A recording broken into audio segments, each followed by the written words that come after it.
Vamos ler em Daniel capítulo 6, versículo 1, Daniel na cova dos leões. Uma mensagem muito conhecida, né? Muitos pregadores pregam muito sobre Daniel, Daniel capítulo 6, versículo 1, na cova dos leões. Vamos ler. Pareceu bem a Dário, como você quiser chamar, né? Constituir sobre o reino a 120 presidentes, e sobre esses três príncipes, dos quais Daniel era um, né? 120 presidentes, né? 120 presidentes. E sobre esses três príncipes, dos quais Daniel era um. Quer dizer que tinha três, né? Sobre esses três, Daniel era um, né? Era um. Anteriormente, Daniel havia sido posto por governador da Babilônia por Nabucodonosor. Daniel 2,48. Aqui, por governador do reino Medo e Persa, não sofresse dano referentes a danos tributários, né? Aqui, por governador do reino Medo e Persa, não sofresse dano, refere-se a danos tributários, né? Danos tributários. Está se referindo a danos tributários, né? Tem gente que acha que esse dano é que ele vai... Não, está se referindo a tributos, né? Tributários. No capítulo 6, versículo 3 ao 4, Daniel se distinguiu desses príncipes. E presidente, porque nele havia um espírito excelente. Provavelmente essa descrição diz respeito à surpreendente habilidade que Daniel tinha de exercer o seu trabalho. Talvez inclua também sua atitudes louváveis, né?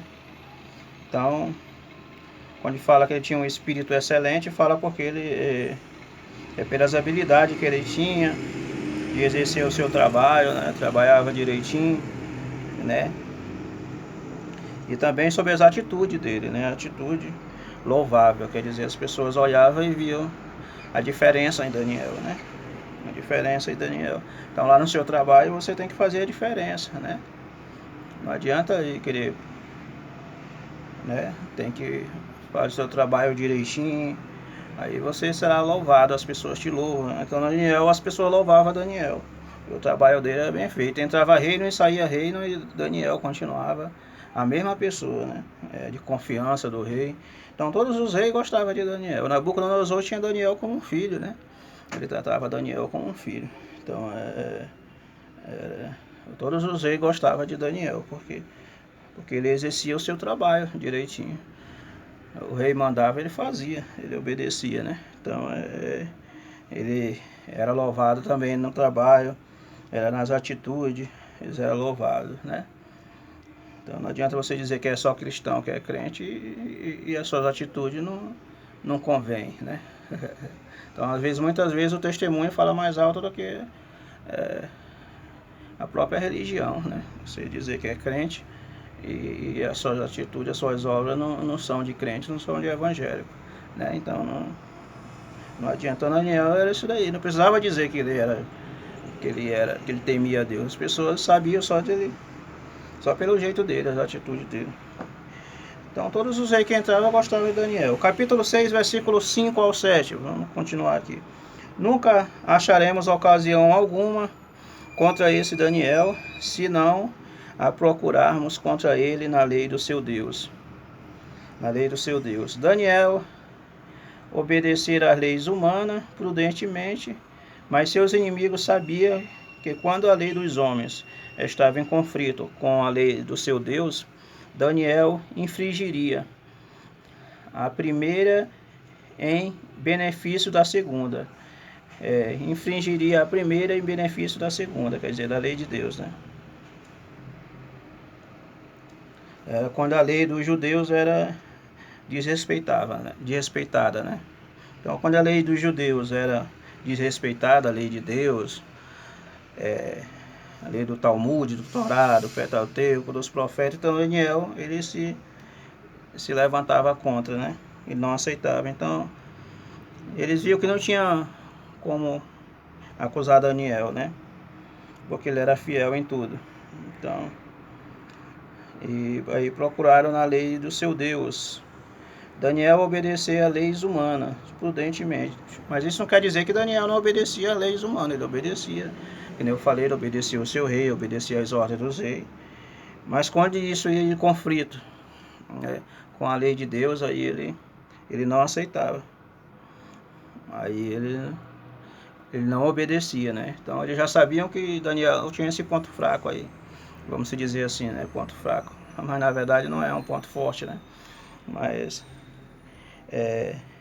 no capítulo 6, versículo 8 ao 9. A lei dos medos e dos persas, uma vez imposto um decreto real, ninguém poderia revogá-la, até mesmo o próprio rei.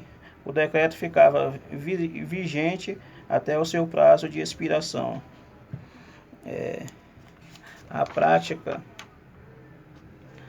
prática de se criar uma lei imutável deve ter vindo do princípio de que mudar um decreto seria o mesmo que admitir a sua impropriedade, né? Sua impropriedade. No capítulo 6, versículo 10 ao 12, apesar do decreto real, versículo 6 ao 9, Daniel continuou a orar como de costume em seu quarto, com as janelas abertas da banda de Jerusalém, isto é, para o oeste. Os inimigos de Daniel estavam certos ao afirmarem que ele tivesse de escolher entre seguir o decreto do rei terreno e o rei celestial. Ele escolheria este, né, o celestial, né? Versículo 5. Vamos capítulo 6, versículo 13 ao 15. Daniel, que é um dos transportados. Isso é os acusadores falando, né? Daniel, que é um dos transportados de Judá, não tem feito caso de ti, ó rei, nem do edito que assinaste. Os acusados de Daniel não o citavam como governador, como governante. Versículo 2. Mas como um dos transportados de Judá, para o acusar da traição. Quer dizer que a gente vê aqui que é um ato maldoso de inveja, né? De inveja. Eles não aceitavam o cargo de Daniel, né? Não aceitavam. Então eles não aceitavam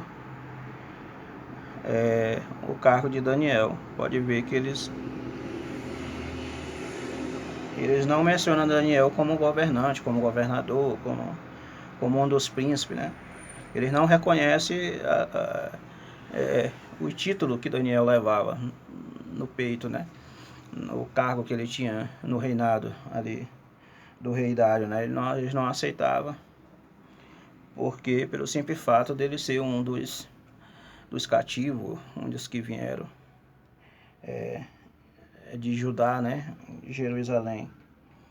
Mas um dos transportados de Judá. Quer dizer que eles falaram isso com um ato, com um gesto de desprezo, né? Discriminação, desprezo, por ele ter vindo pela situação como ele chegou no palácio, né? Como a situação como ele chegou no palácio, cativo, prisioneiro, preso, né? Vamos dizer, que eu falei, apesar de ele não estar levando tortura, mas ele estava ali fora do seu habitat natural, da sua terra, da sua terra natal, estava longe da sua, enfim, da sua família, dos seus parentes, estava num lugar distante, né? Outros deuses, outras culturas, então outros costumes, então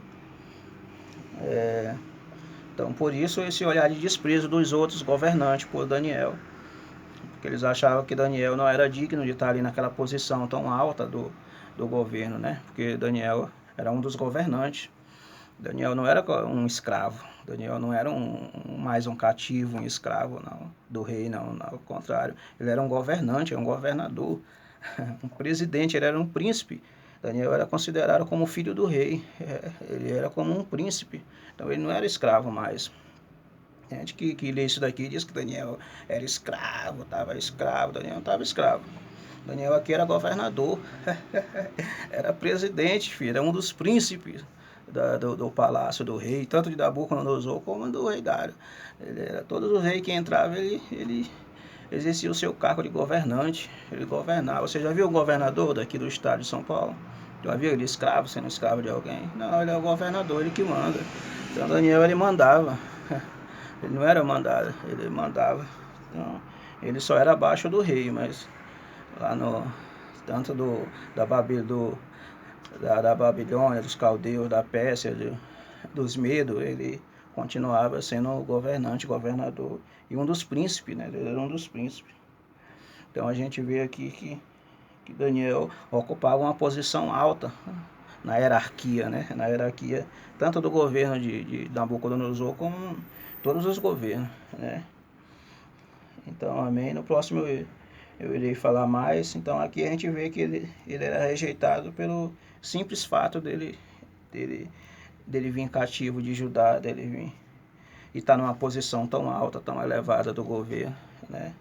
Então aqui Daniel não ia ser levantado como governador, ele já era de muito tempo, ó.